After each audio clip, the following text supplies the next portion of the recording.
time here, you're saving money. You can see this being applied to institutional settings, schools, libraries, different needs.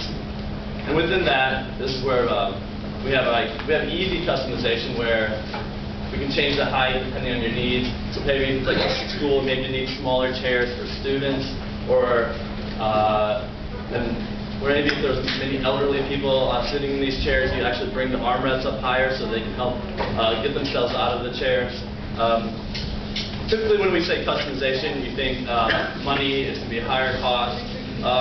But with strategic and insightful planning, we can actually change that. So for example, we're working with a media lounge on the West Coast, and through customization, we've actually saved them a considerable amount of money. At the top right corner, you can see that was the original design that they wanted. We sent them our CAD files. Their interior designers got together, created this space. This was going to be this media lounge with Wi-Fi, everything. And so this is what it started with. And through effective planning, we came up with this, something very similar to what they wanted. And this is through customization.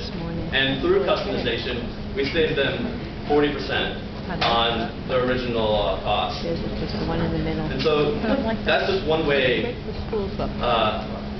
our infrastructure and our system is flexible and adds value to your clients. Andrew? Right.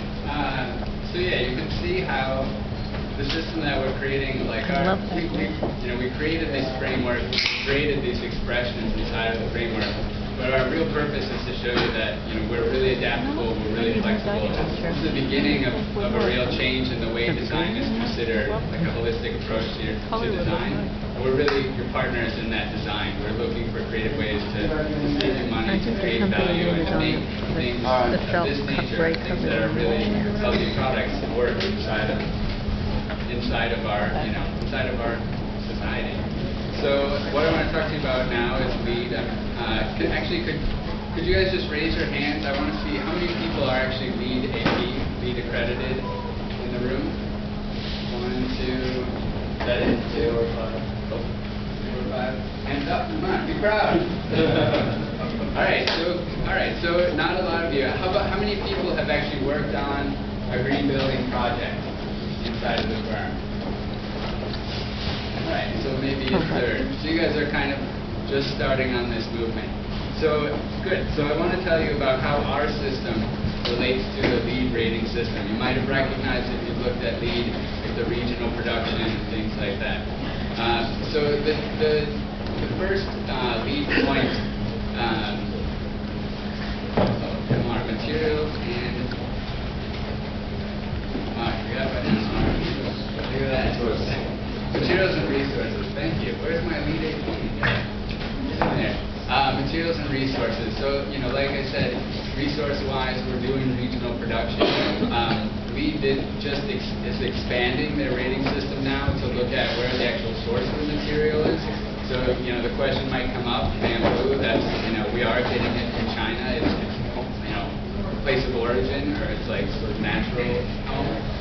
But it is possible for us to supply or to use FSC certified woods or other sustainable materials that are produced more locally. So we can be adaptable and work with you to make it even more effective.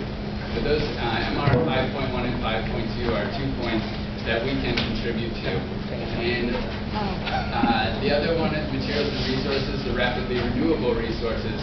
We're actually, like I said, we focus on rapidly renewable resources. The majority of the systems that we've created, I would say like 95% or greater of the weight, and therefore a good portion of the cost is rapidly renewable resources. So that has to do with how these things are calculated. They're either by weight or by cost on the project. So you can see, and it's a very stable system. Like if you go up and feel it, that bamboo plywood is really heavy. So this furniture is made to last. That's like we're warranting it for 5 years, but you can feel it. It's just like it's made to last a lot longer than that. And so if you're doing an interior project where the majority of what you're doing is say surface treatments and furniture, this to actually be a heavy contribution towards those LEED CI. The other one, low emitting materials. Like I said, everything is non-toxic. Everything is primarily biodegradable, and so definitely we can help with the low emitting materials. The last one that we specifically relate to, ID1, is innovation and design. So again, if you have an interiors project where you're doing built-in systems or large, a lot of furniture systems like waiting areas, we can work with you to make custom things. Like, we want to be your partners on these projects, and let's go for those IB credits. So our whole point is to create a system for designing responsibly. We want to make long-lasting, healthy products that aren't just edible, but actually something that the planet can digest as well. So, like I said, we're your partners. We're here to collaborate. Right now, we'd like to open it up for questions or comments. Somebody's got a question. You're working on case products. No, we actually just finished a particular project for Green Tea, which is like a green media, sort of a branded advertising company, where we did 20 custom desks, and it's using all sustainable products. It did include specific enclosures built in for the filing systems and for the computer systems. So we haven't No, I don't know who said that. Yet, but that's one of the custom services that we can offer. Do you guys have any questions about the system? Is there anything that maybe you don't agree with? I would love to take comments. That's part of what working with the NASA engineering partner to make this inspection together. What we did for the first system was like a friction case. There's no tolerance between the parts, and they're all oriented in a way that any pressure on the system is always reinforcing that connection. But we are looking at a way now to give it that kind of connection.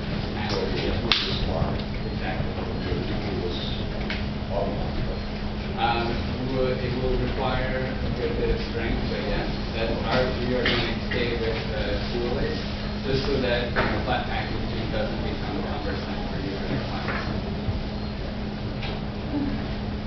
We also have our print material, so feel free to pick this up, look through it.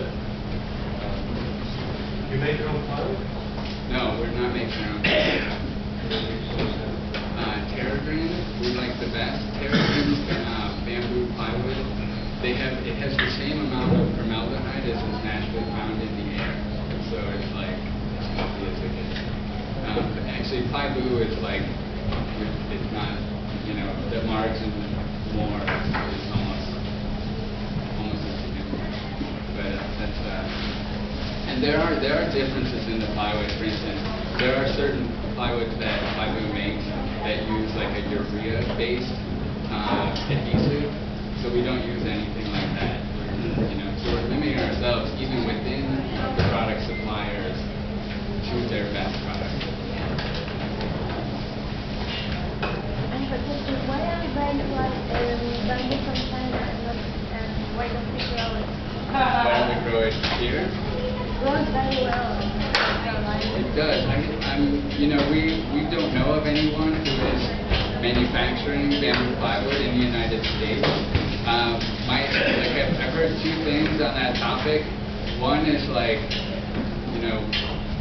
don't know, I heard somebody saying oh no, they're going to start cutting down hardwood forests so they can plant bamboo, in the U.S. It's not native to here. So, if there is an area where bamboo has a lot of great features. One is it's a grass. So you grow a field of bamboo, it grows insanely fast. It grows almost a meter a day.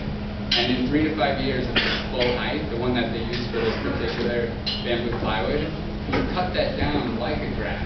You leave the roots in place, so it's great for soil erosion. And while it's growing, partly because it's growing so rapidly, it's actually sequestering 3 to 5 times as much carbon dioxide as a hardwood tree, a typical hardwood tree.